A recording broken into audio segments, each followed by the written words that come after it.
কোরআন ও সুন্নাহর কথা বলা যাবে না, আল্লাহর আইন সেই কথাটা এটা চুক্তি করতে হবে। ক্ষমতা ও ঠিক একই কিরসা, কি দেব? অর্ধেক দিয়ে দেবো, খালি চুক্তিটা কি ইমানটা থাকতে হবে, আর কোনো কিছু সব ঠিক আছে, খালি এই চুক্তি করো। আব্দুল্লাহ হুযায়ফা রাদিয়াল্লাহু ওরে খেরাক্কাল অর্ধেক বাদশাহী দিবে বলে, হ্যাঁ। বলে আরো শোনো আরো শোনো আরো শোনো আরো শোনো, ঘটনা আরো আছে। বলে কি?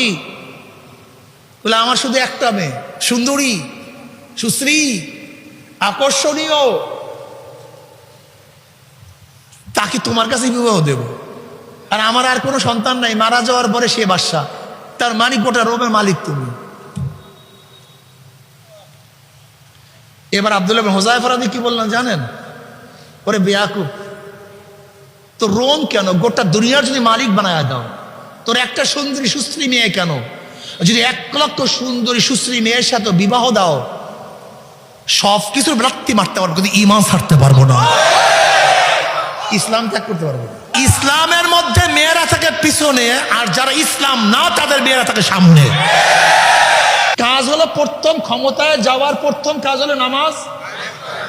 আচ্ছা বলেন তো, আগে নামাজ পড়তেন না, চরমনায় যাওয়ার পরে নামাজ শুরু করছেন, এরকম কেউ আছেন? দেখছেন, ক্ষমতায় গেলে কাম সেই কাম তো আমরা করতেই আছে, তো আমরা ফেল করলাম কই? মাথায় ঘিলু আছে, আমরা ফেল করলাম কই?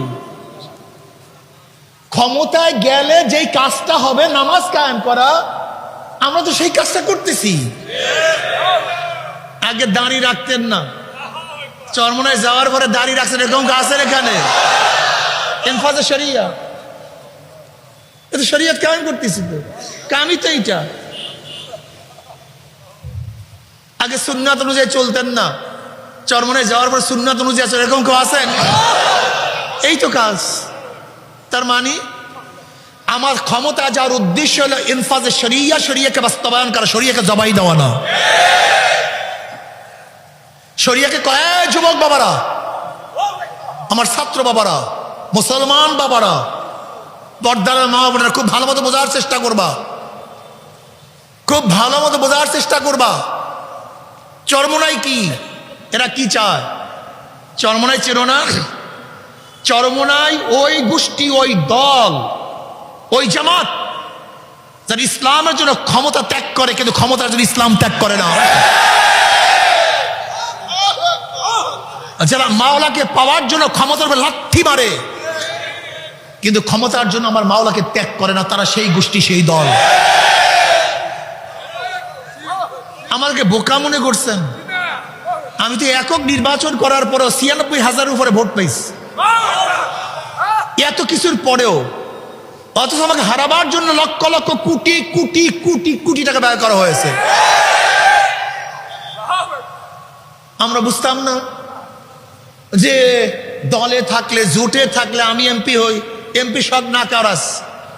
আমি নিজে বুঝি না, আমরা পুলিশের মধ্যে ছিলাম, জোটের মধ্যে থাকলে আমি তো 2টা দিয়ে এমপি হইতাম, নির্ঘাত ব্যাপক ভোটে। কিন্তু কেন? দেখলাম আমাদের দল চলতেছিল মদিনার দিকে, স্টিয়ারিং ছিল পীর সাহেব চরমনাই, আমরা রওনা করছি মদিনার দিকে। হঠাৎ দেখি চিন্তাই হয়ে গেছে, স্টিয়ারিং তিনি নাই, মদিনার থেকে শুরু করে এখন আমেরিকার দিকে রওনা করছে। আমরা আস্তের উপরে নেমে গেছি। আমেরিকার দিকে যাওয়ার জন্য তো আপনাকে ডাকেন, ডাকছিলাম কোন দিকে যাওয়ার জন্য? ইসলামের পক্ষে। কিসের পক্ষে? আপনারা কেউ না থাকলে আমাদের ছাতাও আসে যায়, চরমনের একজন মুজাহিদ না থাকলে কিচ্ছু আসে যায় না। ব্যবসা না তো, এটা বাণিজ্য না। আমরা বিশ্বাস করি নবী নূহ আলাইহিস সালাতু ওয়াস সালাম ৯৫০ বছর পর্যন্ত দাওয়াত দেওয়ার পরেও যদি মাত্র ৭০ জন মানুষ হেদায়েত করার পরে তার ফজিলত না কমে, তা আমরাও বিশ্বাস করি, আকীদা, এটা আমাদের বিশ্বাস, এটা আমাদের বিশ্বাস, এটা আমাদের আকীদা। যদি হক দাওয়াত দিয়ে একজন মানুষ হেদায়েত করতে না পারি, আমরা কামিয়াব হয়ে যাব। যেরকম আপনারা জানেন বীরে মাউনায় ইবনে তুফাইলের নির্দেশে যখন হারাম রাদিয়াল্লাহু তাআলাকে পিছন থেকে তীর নিক্ষেপ করা হয়েছিল, তিনি কি বললেন? ফুস্তু রাব্বিল কাবা, রব্বে কাবার কসম আমি কামিয়াব হয়ে গেছি। রব্বে কাবার কসম আমি কি হয়ে গেছি? ভাই যাইতেছে মারা, রক্ত বের হইতেছে, শহীদ হইতেছে, কিন্তু কি বলে? এই কামিয়াবি কোন কামিয়াবি? এই কামিয়াবি বুঝতে হবে।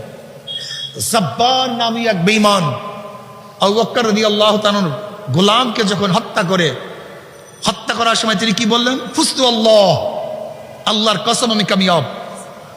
জব্বার চিন্তা করতেছে সে দুনিয়ার থেকে বিদায় হয় আর বলে আল্লাহর কসম আমি কামিয়াব। এই কামিয়াবি কোন কামিয়াবি? জব্বার একজনের কাছে প্রশ্ন করছে যে আমি দেখলাম তাকে হত্যা করছি আর তাকে আসমানে উঠায় নিতে আসে, কে যেন আসমানে উঠায় নিতে আসে আর বলছে ফুস্তু আল্লাহ, আল্লাহর কসম আমি কামিয়াব। এই কামিয়াব কোন কামিয়াব? আমি তোকে হত্যা করছি, সে কিসের কামিয়াব? আমি তাকে মাইরা ফেলাইছি, অথচ সে বলছে আল্লাহর কসম আমি কি কামিয়াব। এই কামিয়াবি কোন কামিয়াবি? আমি সফল। এই সফল কোন সফল? তখন তাকে জবাব দেওয়া হলো এটা জান্নাতের সফলতা। কিসের সফলতা? বলে আমাকে সেই বয়াত করান, ঈমান আনান, আমি সেই জান্নাতে যেতে চাই। আল্লাহ কি বলেন? ইন্নাল্লাহা আশতারা মিনাল মুমিনিনা আনফুসাহুম ওয়া আমওয়ালাহুম বিআন্না লাহুমুল জান্নাহ ইউকাতিলুনা ফি সাবিলিল্লাহ ফায়াকতুলুনা ওয়া ইউকতালুন। আল্লাহ পাক রব্বুল আলামিন মুমিনের জান এবং মালকে ক্রয় করেছেন কিসের বিনিময়ে? জান্নাত। তা মুমিনের মূল কি? জান্নাত। কথা কয় না। মুমিনের মূল কি? জান্নাত। ও না, মুমিনের মূল হইল এমপি, ও তাই মন্ত্রী, ও তাই প্রাইম মিনিস্টার, ও না তাহলে ক্ষমতা। মুমিনের মূল কি? ইন্নাল্লাহা আশতারা মিনাল মুমিনিনা আনফুসাহুম ওয়া আমওয়ালাহুম বিআন্না লাহুমুল জান্নাহ। কি কামিয়াবি বুঝেন? বিয়াকুব কামিয়াবি বুঝেন, কামিয়াবি বুঝে না। কামিয়াবি কি জিনিস? কামিয়াবি বুঝে না। হযরত উমাইর রাদিয়াল্লাহু তাআলা আনহু বদরের ময়দানে খাজুর খাইতেছিলেন। নবী আলাইহিস সালাম বললেন আসো ওই জান্নাতের দিকে যার প্রশস্ততা আসমান এবং জমিন পরিমাণ। তিনি বললেন বাহ বাহ। নবী আলাইহিস সালাম বললেন বাহ বাহ বললা কেন? বলে জান্নাতে যেতে চাই। ওই জান্নাতে যেতে চাই। খাজুর ফাক ফিক্কা মারছে, ছাপায়া পড়ছে, যুদ্ধ করতে করতে শহীদ হয়ে গেছে। কিসের জন্য? কয়দা কিসের? মুসলমানের কামিয়াবি কি?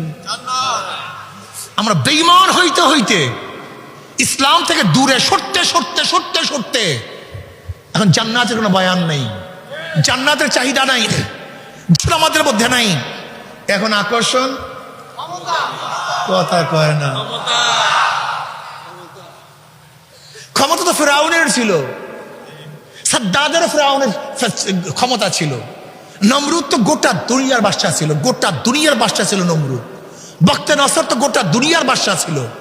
বখতে নসর বেঈমানদের মধ্যে গোটা দুনিয়ার বাদশা ছিল দুইজন, মুসলমানদের মধ্যে গোটা দুনিয়ার বাদশা ছিল দুইজন। বেঈমানদের মধ্যে নমরুদ, বখতে নসর, আর মুমিনদের মধ্যে যুলকারনাইন, নবী সুলাইমান আলাইহিস সালাতু ওয়াস সালাম ছিল। তোমরা বাদশা, কারণের তো মাল ছিল, মালের তো অভাব ছিল না, জামনের মতো মাল ছিল। লাভটা কি? ফায়দাটা কি? যেই বাদশাহী, যেই ক্ষমতা আমাকে সুন্নাত থেকে দূরে সরায় দেবে, ওরকম বাদশাহী, ওরকম ক্ষমতার উপর আমরা লাথি মারি। আব্দুল্লাহ ইবনে হযরত আব্দুল্লাহ রাদিয়াল্লাহু তাআলা আনহু, আব্দুল্লাহ ইবনে হুযায়ফা রাদিয়াল্লাহু তাআলা আনহু যখন রোমের বাদশার সাথে দেখা করার জন্য গেছে, ঘটনা অনেক লম্বা, আপনারা জানেন। হেরাক্কাল ছিল একজন আহলে কিতাব, সে কিতাবই বহুত বড় আলেম ছিলেন, খ্রিস্টান ধর্ম পালন করতেন, বহুত বড় আলেম ছিলেন। হেরাক্কাল কিতাবের মধ্যে নবী আলাইহিস সালাত ওয়াস সাহাবাদের চরিত্র, আখলাক, তাদের তবিয়া সম্পর্কে জানতেন। তারা ত্যাগী থাকবেন, লোভহীন থাকবেন, আল্লাহওয়ালা হবেন, তারা আশেকে নবী, আশেকে ইলাহি হবেন, এরকম তার জানা ছিল। এই জন্য তার খুবই আফসোস